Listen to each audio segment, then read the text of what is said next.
ధర్మశాస్త్రం తెలుసు. ఏమండి, దహన బలి కాకపోతే ఆయన బట్టలు ఎందుకు చింపేసుకున్నాడు? ఇది ప్రశ్నలండి. అతను బట్టలు ఎందుకు చింపుకున్నాడంటే, బట్టలు చింపుకోవడంలో 2 రకాలు ఉంటాయి బైబిల్లో. నాకు తెలిసినంత వరకు ఇంకా ఉండొచ్చు 2 రకాల బట్టలు చింపుకోవటం. ఒకటి, తను భరించలేనంత బాధ వచ్చినప్పుడు బట్టలు చింపుకునే కల్చరు ఇజ్రాయేలీలో ఉంది. ఇప్పుడు మనకు కూడా ఉంది. అది బాగా తెక్కెక్కిపోయింది అనుకోండి, ఏం చెప్తాం మనం? ఎవడైనా దెబ్బలాడుకొచ్చాడు ముందు షర్ట్ చింపేసుకుంటాం కదా, తెలుసా మీకు అది? ఇప్పుడు కూడా ఉంది. బాగా కోపం వస్తుంది అనుకోండి, మరి ఎందుకో బట్టలు చింపేసుకుంటారు. సో ఆయన ఎందుకు చింపుకున్నాడు తెలిసిన? దేవుని ఎడలు తట్టుకోలేని పరిస్థితి. అంటే ఇక్కడ ఏమనుకున్నారంటే, దహన బలి ఇచ్చేస్తానన్నాడు కదా అనేసి యెఫ్తా గారు బట్టలు చింపుకునే అంత స్థితికి వెళ్ళిపోయి ఏడుతున్నారని అనుకుంటున్నారు. కానీ యెఫ్తా గారు ఎందుకు బట్టలు చింపుకున్నారో తెలుసండి? మగ సంతానమే కానీ ఆయనకి, ఆడి సంతానమే కానీ ఇక లేదు. ఆమె ఒక్కరితే. కానీ ఎందుకంత తపన పడిపోతున్నాడు? ఎందుకంట బట్టలు చేసుకుని నా కుమారి ఏమన్నాడంటే, నా కుమారి అంటే నీవు నన్ను తల్లడింప చేయవాలంటే అతను యుద్ధం చేసి వచ్చాడు. ఈ సొసైటీ అందరితోని యెఫ్తా అండి ఎంత దుఃఖాన్ని అనుభవించాడో మొట్టమొదటి నుంచి అంటే మీకు చూస్తే తెలుస్తుంది. ఆయన ఒక వేశ్యకు పుట్టాడు. ఆ వేశ్యకు పుట్టినవాడు తండ్రితోనే పెరిగాడు. వేశ్య ఎవరనేది మనకు బైబిల్లో రాయలేదు, కానీ తండ్రితోనే పెరిగాడు. పెరుగుతూనే ఉన్నాడు. కానీ సమాజం పిల్లలు కూడా యెఫ్తా గారిని నువ్వు వేశ్యకుమారుడు అని విపరీతమైన టార్చర్తో అతను బ్రతికాడండి. ఆఖరికి తండ్రి చచ్చిపోయినట్టున ఇదే సమయం అనుకుని ఏం చేశారు, ఇంట్లోంచి తమ తమ్ముళ్ళందరూ తగిలేశారండి. అతను కొట్టాలనుకుంటే అందరినీ కొట్టేయగలడు. కానీ న్యాయం ఏంటంటే, ఇజ్రాయేలీలో ఒక ఆచారం ఉంది. ఎందుకంటే ఇస్సాకు గారు ఉన్నారు కదా, ఇస్సాకు గారికి తర్వాత చాలా మందిని పెళ్లి చేసుకున్నాడు. ఎవరు? అబ్రహాం గారు. ఆగర్ని చేసుకున్నాడు, కెతూరాని చేసుకున్నారు. కానీ ఎంతమందిని చేసుకున్నా ఇజ్రాయేలీలో ఆస్తి ఉంటుంది కదండి, స్వాస్థ్యం ఉంటుంది కదా, అది ఎవరి పిల్లలకి ఇవ్వకూడదండి. అర్థమైందా? ఎవరి పిల్లలకి ఇవ్వకూడదు. బహుమతులు ఇవ్వాలి తప్ప రాజకుమారులు ఇంకెవరన్నా ఉంటేనే ఇవ్వకూడదండి. అందుకని ఈ యెఫ్తా మిగతా వాళ్ళు ఏం చేశారు? తవిరేశారు బయటికి. ఎందుకు వెళ్ళిపోయాడు అనుకున్నారు? ధర్మశాస్త్రం తెలిసిన వాడు. తిరగబడితే అందరూ జరుపుకుంటారు. వీళ్ళందరూ కలిసి ఏం చేశారు? ఊళ్ళో వాళ్ళు ఇంట్లో వాళ్ళు కలిసి వెళ్ళి ఆయన పిలుచుకొచ్చారు కదా యుద్ధం చేయడానికి. వాళ్ళ తమ్ముళ్ళు వేసేలేడా? ధర్మశాస్త్రం తెలిసిన వాడు యెఫ్తా అంటేనే. ఆ రోజు అవును, ధర్మశాస్త్రంలో ఏముందంటే తన వేశ్య కుమారులకు కానీ దాసి పిల్లలకు కానీ స్వాస్థ్యం ఇవ్వబడదు. అందుకని అతను వెళ్ళిపోయాడు. ఎంత న్యాయవంతుడు చూడండి. సో అంత బాధపడిన యెఫ్తా కష్టపడి మినిస్టర్ అయిపోయాడు. ఇప్పుడు న్యాయాధిపతి అంటే మామూలుదండి, ఇంచుమించు 14 మంది బైబిల్లో న్యాయాధిపతులు ఉన్నారండి. ప్రధానంగా మనకు 12 మంది కనిపిస్తారు, కానీ 15 వరకు న్యాయాధిపతులు ఉన్నారండి బైబిల్లో. ఆ 15 బైబిల్లో ఉన్న 12 మంది ప్రధానమైన న్యాయాధిపతుల్లో ఒక న్యాయాధిపతి అయ్యాడు కష్టపడి. ఈ న్యాయాధిపతి అయిన తర్వాత ఏమంటే మీ పోస్టులు, మీరు ఒక మంచి ఉద్యోగాలు ఉన్నారనుకోండి, లేకపోతే ఒక మంచి పాస్టర్ అనుకోండి, మీరు ఒక మంచి యాక్టర్ అనుకోండి, యాక్టర్ పిల్లలందరినీ యాక్టర్ చేయట్లేదు, చేస్తున్నారా? ఇప్పుడు యెఫ్తా దేవుడు దీవించబడి యెహోవా ఆత్మతో నింపబడి ఎలా అయ్యాడు? న్యాయాధిపతి అయిపోయాడు. న్యాయాధిపతి అంటే గవర్నర్ అండి, మామూలు విషయం కాదు. Chief minister, prime minister cadre అంటే ఆ రాజ్యాంగంతో ఆయనే చూస్తాడు. అప్పుడు రాజులు లేరు. అంత కష్టపడి వచ్చినాడు. ఈ పోస్ట్ ఇది ఏమైపోద్దండి? ఈ మాటలో ప్రతిష్ఠితము లేక దహన బలి. అందరూ ఏమనుకుంటున్నారంటే దహన బలి ఇచ్చేసాడు అనుకుంటున్నారు. కానీ ఈయన ఎందుకు బాధపడుతున్నాడంటే, ఎందుకు చింపేస్తున్నాడంటే తన కుమార్తెను చంపేయాల్సి వస్తుందని కాదు. ఎందుకు బాధపడుతున్నాడంటే మగ సంతానమే కానీ ఆడ సంతానమే కానీ ఆయనకి లేదు కనుక ఈ న్యాయాధిపతి తర్వాత తనకు వంశం లేకుండా పోయిన దేవునికి మహిమ కలుగును గాక. నేను నాళ్ళ నుంచి కష్టపడితే దేవుడు నాకు ఒక మంచి ఆప్షన్ ఇచ్చాడు, ఒక న్యాయాధిపతి కింద. ఈ న్యాయాధిపతి కింద నేను పోతే నా కూతురు కూడా ఏం చేయాలి? ప్రతిష్ఠించాలి. అక్కడ నేను ప్రతిష్ఠితము, ఆమె కన్యత్వం గురించి బహుశా వీలైతే అవగొట్టేస్తారు. ఏమండి, ఎందుకు ఏడుస్తున్నాడంటే ఈమెను ఏం చేయాలంటే దహన బలి ఇచ్చేస్తానని ఏడవట్లా, ప్రతిష్ఠితము చేయాలి. ప్రతిష్ఠితం అంటే ఏంటి? ప్రతిష్ఠితం అంటే చూడండి, ఇంకా కిందకి రండి. 35 అతను ఏమన్నాడు? నన్ను తల్లడింపజేయవారిలో ఒకదాని వైతివే. ఎందుకంటే చిన్నప్పటి నుంచి ఈ సమాజంతో ఎదుర్కొంటున్నాను, ఎంతో మంది నన్ను బాధ పెడుతున్నారు. ఇప్పుడు వాళ్ళందరికంటే ఎక్కువ బాధ పెట్టావు నన్ను. ఎందుకంటే నేను న్యాయాధిపతి అయ్యాను, నా తర్వాత ఇంక న్యాయాధిపతి లేరు. ఆల్రెడీ దేవుడికి మొక్కుబడి చేసుకున్నాడు. ఏం చేసుకున్నాడు? ప్రతిష్ఠం చేయాలి. ప్రతిష్ఠితము దహన బలి అంటే జంతువులు వస్తే దహన బలి, మనుషులు వస్తే మంచి క్లారిటీ ఉంది ఆయనకి, ధర్మశాస్త్రం తెలుసు. అందుకనే వచ్చినదేదో అన్నాడు. కూతురు వస్తుందని అనుకోలా, మనుషులు వస్తారని అనుకోలా. అనుకుపోయినా ఏం చేయాలి? ఖచ్చితంగా ఇవ్వాలి. కూతురు ఏముందో చూడండి, కూతురు ఏముంది చూడండి. ఆమె ఏమంటుంది? ఆవిడ ఎంత భక్తురాలు చూడండి. భలే చేయించేసామంటుందా? యెహోవా నీవెవరినైతే కొట్టాలనుకున్నావో వాళ్ళ మీద నీకేమొచ్చిందంటున్నాడు? పగ తీర్చుకున్నాడని యెహోవాను సంబోధించింది తప్ప ఈవిడ కూడా భక్తురాలు. దేవుని యొక్క సన్నిధిలో ఉన్న చక్కటి భక్తి కలదండి ఆమె కూడాని. అందుకని ఆవిడ ఏమంటుంది?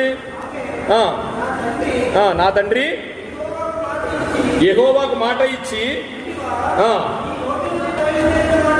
నీ నోట నుండి ఏ మాట అయితే పలికేవో అదే చెయ్యి, నాకు చేయుము. నువ్వు అలాగే దహన బలి ఇచ్చేనని అన్నదా? నువ్వేమైతే అన్నావో నాకు అలాగే చేయుము. జాగ్రత్తగా అండర్లైన్ చేసుకుని ప్రతి మాట మీరు ఆలోచించాలి.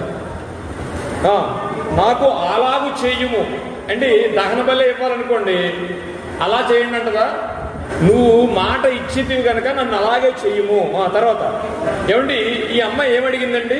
నా తండ్రి యెహోవాకు మాట ఇచ్చి ఉంటివా, నీ నోట నుండి బయలుదేరిన మాట చెప్పున నాకు ఏమండి ఏమన్నదండి? నాకు చేయుమా, నన్ను చేయుమా? చూడండి ఆ మాటలు ఎంత. యెహోవాకు నువ్వు ఒక దహన బలి ఇస్తానన్నావు కదా, నన్ను అలాగే చేసేయి అనేది. కానీ ప్రతిష్ఠితము కనుక నాకు అలాగూ చేయుము, నన్ను అలా చేయను అనలా. ఓకే, ప్రతి మాట మీరు గమనించాలి. నాకు అలాగూ చేయుము, అదే చెయ్యి అంటే ఈయనకి క్లారిటీ ఉంది, ఆవిడికి క్లారిటీ ఉంది, దేవుడికి క్లారిటీ ఉంది. ఎటొచ్చి బైబిల్ సంక్రెట్ తిరుగుతుంది మనకు అర్థం కాలేదు. ప్రపంచం అంతా కొట్టుకుంటుంది దీని గురించి. వాళ్ళందరికీ క్లారిటీ ఉంది. ఆయన ఏం కోరాడో తెలుసు, యెఫ్తా కూతురికి తెలుసు, యాక్సెప్ట్ చేసిన దేవుడికి తెలుసు, మనకే తెలియదు. అందుకని క్రైస్తవ ప్రపంచం అంతా కొట్టుకుంటానే ఉంది ఇప్పుడు కూడా యెఫ్తా గురించి మనం ఒకవేళ ఎక్కడైనా చూద్దాం అనుకుంటే 10 మంది ఏమో యెఫ్తా బలిచ్చాడని చెప్తారు, 10 మంది ఏమో యెఫ్తారని కూతురిని బలివ్వలేదని చెప్తారు. ఇదే జరుగుతుంటుంది. సో అప్పుడు ఆఖరికి ఏం చేసింది? ఏమడిగింది? నేనును నా చెలికత్తెలను పోయి కొండల మీద ఉండి నా కన్యత్వమును గూర్చి ప్రాలాపింతును. ఏమండి, మనం ఒక మాట చదువుకున్నాం బలుల్లో, ఏంటంటే యెహోవా యందు బలి మొక్కుకుని ఎడల దాన్ని వెంటనే ఏం చేయాలి? వెంటనే చదవండి ఒకసారి. ప్రసంగి గారు రాశారు, ఒకవేళ దేవునికి మొక్కుకుంటే ఏం చేయాలట? ప్రసంగి గ్రంథము 5వ అధ్యాయం 4వ వచనం. నీవు దేవునికి మొక్కుబడి చేసుకుని ఎడల దానిని చెల్లించుటకు ఆలస్యము చెయ్యకుము. బుద్ధిహీనుల యందు నువ్వు మొక్కుకుని ఏం చేయకూడదట? మనం కూడా చాలా మొక్కుకుని నెక్స్ట్ వీక్ సంవత్సరం కూడా దాటిపోతాయి. 30% నైట్ వచ్చేస్తుంది, ఇంక ఈ సంవత్సరం కంపల్సరీగా చేసేస్తానంటాం.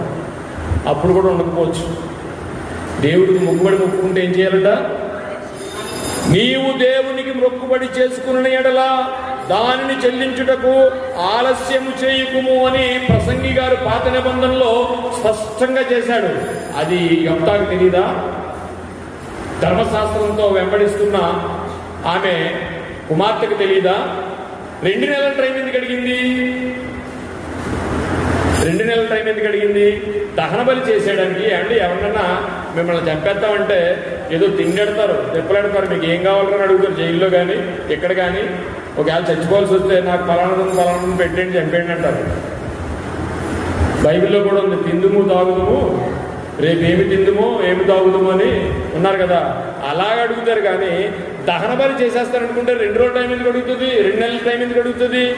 అది కూడా కన్యత్వమును, అది కూడా ఏమడిగింది ఆవిడ? నా కన్యత్వమును గురించి ప్రలాపించదు. కన్యత్వం అనగా ఏంటి? కన్యత్వం గురించి ప్రలాపించడం అంటే తన మానసికంగా తన కోరికలను చంపుకుని, చూడండి హైందువుల్లో కూడా చాలా మంది ఉంటారు, క్రిస్టియన్స్లోనే చాలా మంది నన్స్ ఉంటారు కదా, ఇవి మనకు అర్థం అవ్వాలంటే అదే భాష. నన్ కింద మారిపోవాలి ఆవిడ. నన్ కింద మారిపోవాలంటే అంత ఈజీ అండి.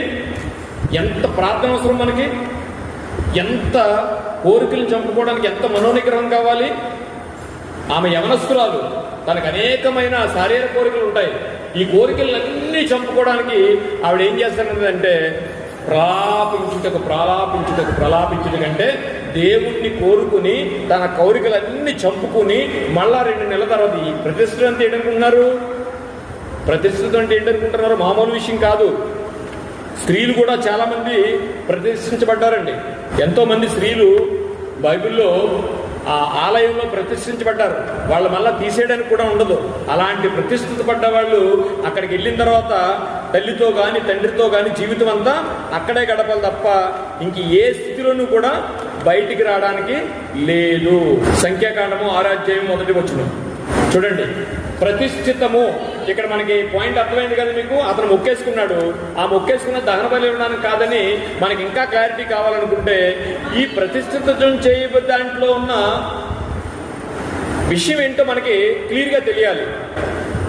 మరియు యెహోవా మోషేకు ఇలాగు సెలవిచ్చెను, నీవు ఇశ్రాయేలీయులతో ఇట్లనుము, పురుషుడే గాని స్త్రీయే గాని యెహోవాకు నాజీరగుటకు ఎవరైనను మొక్కుకొని తన్ను తాను ప్రత్యేకించుకుని ఎడల వాడు ద్రాక్షారస మద్యములను మానవలెను. చూడైతే ఓకే ఏమండి, మనకు ఎవరు కనిపిస్తారు బైబిల్లో? మనందరికి తెలిసిన పెద్ద ఆయన సంసోన్ నాజీర్ చేయబడ్డా? ఆయన దాంట్లో కూడా రాశాడు కదా, ఏం తీసుకోకూడదు? ద్రాక్షారసం తీసుకోకూడదు. ఆయనకు స్పెషల్ ఉంది, క్షవరం కత్తిపడకూడదని. సో పురుషుడైతే ఏం చేయాలంట? ద్రాక్షారసం అనేది తాగకూడదంట. ఇకపోతే లేవీకాండము 27వ అధ్యాయం 28వ ఇది చాలా ఇంపార్టెంట్. ఇది ఏమండి, ఆవిడ ఎందుకు ప్రలాపిస్తానంటుందంటే, ఈయన ఎందుకు బట్టలు చుట్టుకున్నాడంటే మరొక వంశం లేదు అతనికి. కుమారి, నన్ను ఎంత ఇబ్బంది పెడుతున్నాను, ఎందుకంటే నేను కష్టపడి ఒక న్యాయాధిపతిని అయ్యాను, నా వంశం నీతోనే పోద్ది, నువ్వు తప్ప ఎవరు లేరు నాకు. అందుకని యొప్త అంత ఏడ్చాడు తప్ప దహన బలి గురించి కాదండి, దేవుడికి అనిపించడానికి కూడా కాదండి. అతని ఆలోచన అంతా ఒక్క నిమిషంలో మట్టు మాయమైపోయింది అనమాట. ఇప్పుడు పురుషుడిని నాజీరు చేస్తే, పురుషుడిని దేవుడికి ప్రతిష్ఠం చేస్తే ఏం చెయ్యాలో మనం చూసాం. ఇప్పుడు స్త్రీని చూద్దాం. అయితే మనుషులలో కానీ జంతువులలో కానీ స్వాస్థ్యమైన పొలములో కానీ తనకు కలిగిన వాటిలన్నిటిలో దేనినైనను ఒకడు యెహోవాకు ప్రతిష్ఠించిన ఎడల ప్రతిష్ఠించిన దానిని అమ్మకూడదు, విడిపింపను కూడదు. ప్రతిష్ఠించిన సమస్తము యెహోవాకు అతి పరిశుద్ధముగా ఉండును. ఎప్పుడైతే ఈ అమ్మాయిని ఒకవేళ ప్రతిష్ఠించాల్సి వస్తే ఆలయంలో ఎంత పరిశుద్ధంగా ఉండాలి ఆవిడ? అతని యవన కోరికలు కానీ యవనేచ్ఛలు కానీ ఆమెకు ఉండకూడదు. అందుకని ఆ యవనస్తురాలు 2 నెలలు దేవుడితో గడపడానికి సమయం అడిగింది. ఒకవేళ దహన బలి అయితే వెంటనే కార్యక్రమం జరిగిపోయేది. దేవునికి మహిమ కలుగును గాక. మనం ఎంత ఇంపార్టెంట్ పాయింట్ మాట్లాడుకుంటాం మీకు అర్థమవుతున్నాయి కదా. ఏమండి, స్త్రీని చేయాల్సి వస్తే ఎలాగొస్తుందో మనం విన్నాం. ఇక్కడ మళ్ళీ నేను చదువుతాను, ఎందుకంటే అయితే మనుషులలో కానీ జంతువులలో కానీ స్వాస్థ్యమైన పొలంలో కానీ అంటే అర్థం ఏంటంటే దేవుడు మాన్యాలు అంటారు తెలుసా మీకు? దేవుడు మాన్యం అంటే చాలా మంది పూర్వకాలం దేవుడు అనే ఒక గుడికి పొలం రాసేసేవారు. దాన్ని అమ్ముతారా? గవర్నమెంట్ తీసుకోకూడదు, అమ్మకూడదు, ఏమీ చేయకూడదని ఇప్పుడు కూడా ఉంది. ఎండోమెంట్స్ యాక్ట్లో కూడా ఉంది, అది అమ్మకూడదు. అలాగే ఒకవేళ జంతువుల్ని ప్రతిష్ఠించారనుకోండి, ఒక మంచి పొట్టేళ్ళని, మంచి ఆవుల్ని ప్రతిష్ఠిస్తారు. ఇంకా ఈ ప్రతిష్ఠించడం అడగకూడదు, దాన్ని అమ్మకూడదు, చచ్చిపోతే అక్కడే చచ్చిపోతుంది. అదనమాట. సో ఈమెను ఏం చేయాలి? ప్రతిష్ఠించాడు. ప్రతిష్ఠ చేస్తే ఎలా ఉంటుందో దాని గురించి, పొలములో కానీ తనకు కలిగిన వాటన్నిటిలో కానీ దేనినైనను ఒకడు యెహోవాకు ప్రతిష్ఠించిన ఎడల ప్రతిష్ఠించిన దానిని అమ్మకూడదు. నెంబర్ 1. ఏమండి? విడిపింపను కూడదు. ఎప్పుడైతే ఈ స్త్రీని తన కుమార్తెను ప్రతిష్ఠించారో ఆమెను విడిపింపకూడదంటే ఇంకెప్పుడు తన ఇంటికి కానీ తన యవనేచ్ఛలకు కానీ తండ్రితో కానీ ఎలాంటి సంబంధం లేదు. దానికి చిన్న ఎగ్జాంపుల్ చెప్తాను. అన్నగారు తన కుమారుడిని ఏం చేసింది? తీసుకొచ్చి దేవుడి సన్నిధిలో ఉంచేసి వెళ్ళిపోయింది. మరి ఎప్పుడు రాలేదట కదా అన్నగారు సమూయేలు గ్రంథంలో. సో అదన్నమాట ప్రతిష్ఠితం అంటేనే. యెఫ్తా ఎందుకు అంత బట్టలు చెప్పుకుని ఏడుతున్నాడంటే, నా కుమార్తె నన్ను ఎంత బాధ పెట్టావమ్మా, నాకు ఒక్కరిదానివే కదా నువ్వు ఉన్నావు, నా తర్వాత నువ్వే కదా ఈ న్యాయాధిపతులకి. మీకు ఆ రెఫరెన్స్ కూడా చెప్తాను రేపు వీలైతే. ఎందుకంటే చరిత్రలో ఎవరన్నా తన కుమారులకు ఇచ్చారు? ఆ గిద్యోను తెలుసు కదా. గిద్యోను న్యాయాధిపతి. ఎవరికి ముందు? ఈయనకి ముందు గిద్యోనే న్యాయాధిపతి. రేపు చెప్తానులేండి. ఈమె ఏం చేసిందో కొంచెం క్లారిటీకి వెళ్దాం. సో ఈ ప్రతిష్ఠించే ఎంత ప్రాబ్లం అంటే, ప్రతిష్ఠించిన వాళ్ళకి ప్రతిష్ఠించడానికి ఇద్దరు బాధపడలేదు. ప్రతిష్ఠించారు కనుక వెళ్ళడానికి ఆవిడ బాధపడలేదు. మొక్కుకున్న దానికి ఒక బాధ మాత్రం ఆయనకు ఉంది. ఎందుకంటే ఇంకా ఆమె కుమార్తె ఉండదు, తనకు రాదు, తన వంశం అంతా అక్కడతో ఆగిపోద్ది. ఇక్కడ చెప్తున్నాడు, ప్రతిష్ఠించిన దాన్ని అమ్మకూడదు, విడిపింపనకూడదు. ప్రతిష్ఠించిన సమస్తము యెహోవాకు అతి పరిశుద్ధముగా ఉండును. మనుషులు ప్రతిష్ఠించు వాటిలో దేనినైనను అన్నాడా? ఎవరినైనను అన్నాడా? ఎందుకు నేను అన్నానంటే, చాలా పెద్ద స్పీకర్ ఒక ఆయన ఈ ఒక్క పాయింట్ని బట్టి బలిచ్చాడని చెప్పాడండి. మీరు జాగ్రత్తగా తీయండి అని 27వ అధ్యాయం 29వ వచనం. ఈ 2 పాయింట్స్ కూడా బలి ఇచ్చాడా లేదని ఎక్కడ తేలుతుంది. ఈ ఒక్క పాయింట్లో బలి ఇచ్చినట్టుగా చాలా పెద్దవాళ్ళు మాట్లాడారు. ఎందుకంటే మనుషులు ప్రతిష్ఠించి వాటిలో దేనినైనను విడిపింపక హతము చేయవలని ఉంది. ఇక్కడ ఒక్కటే మీకు భిన్నంగా కనిపిస్తుంది. ఏముందండి అందులో? నేను మళ్ళీ క్లారిటీగా చదువుతున్నాను, చూడండి. ఆఫ్ చేద్దాం, పర్లేదు. చూడండి. అయితే మనుషులలో కానీ జంతువులలో కానీ స్వాస్థ్యమైన పొలములో కానీ తనకు కలిగిన వాటన్నిటిలో దేనినైనను ఒకడు యెహోవాకు ప్రతిష్ఠించిన ఎడల ప్రతిష్ఠించిన దానిని అమ్మకూడదు, విడిపింపను కూడదు. ప్రతిష్ఠించిన సమస్తము యెహోవాకు అతి పరిశుద్ధముగా ఉండును. ఓకే, అర్థమైంది. నెక్స్ట్, మనుషులు ప్రతిష్ఠించు వాటిలో. ఇప్పుడు మనుషులు ప్రతిష్ఠించే వాటిలో అంటే యెఫ్తా ఏం చేశాడు? తన కుమార్తెని ప్రతిష్ఠించేసాడు అనుకుందాం. అంటే యెఫ్తా ఎందుకు అంత విలవిల్లాడిపోతున్నాడో చూస్తున్నాం. బలిచ్చాడో లేదా ఇంకా తేలేదు మనకి. ప్రతిష్ఠిస్తే ఏమవుతుందంటే, ప్రతిష్ఠ గురించి మాట్లాడుకుంటాం మనం. ఏమంటే మనుషులు ప్రతిష్ఠించి వాటిలో దేనినైనా విడిపింపక హతము చేయవలనని ఉంది. ఈ ఒక్క మాటకి క్రైస్తవ ప్రపంచం అంతా దీని మీద బేస్ అయిపోయింది.